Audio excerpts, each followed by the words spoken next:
ng'iyo to be nitie pap kata thuolo nikech devolution nyalo romo KICC.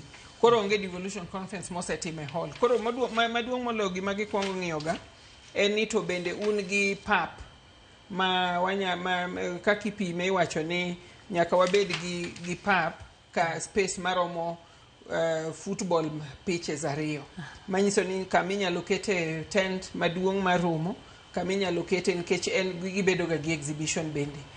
To mar ariyo ing'iyo dongruok manitie ma e weche stima, ndara, ka ji wuotho ka ji kalo nikech wabiro bet gi ji dhano 10,000 kuom ndalo madhi 4-5. Koro ing'iyo to jogie kata ka ok ginyal nindo Homa Bay gite. Nitie town machiegni gi Homa Bay ma ginyalo ninde. To ndara chal nade ka giwuok Homa Bay kata ka gidhi nindo, kata jomoko dhi nindo Migori, jomoko dhi nindo Kisumu, jomoko nindo Kisii, yo chal nade. Koro magi e gik achiel kuom gigo manomiyo. To bende moloyo ma an aparo pok tagot atwak gi jo Council of Governors. To pacha taparo ni kane wabedo gi Homa Bay International Investment Conference last year, no buogowa kata wan no kwa par ni dhano nyalo biro kaka ne gibiro no. Mano timore higa mokalo Homa Bay dwe mar 2.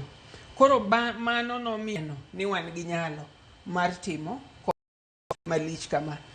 En gima ne okelo nwa welo makane wabet piny ka koro wakwano bang'e ne wabedo gi welo manyalo kalo 6,000 mano timo exhibitions. Ne wan gi booths mag exhibitions mokalo 200. King'iyo devolution conference gibedo ga gi exhibitions 500. Mar investment conference nokalo 200.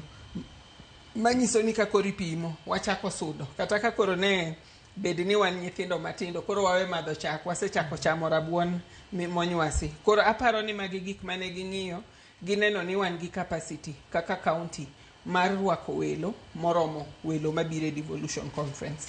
To kamana nyawinjo kiwacho ni nitiere kuonde moko mabende idhi time nyisruok mar mwandu mantiere county. Nyiswa ni to Homa Bay county wikang'o gini modwa dhi nyiso ganda kar exhibition kanyo. Exhibition ma devolution conference okochal gi exhibition moko gi. King'iyo theme mar devolution conference en wakawachi gi Kisungu be ok bor ahinya gi Dholuo, for the people for prosperity. Devolution as a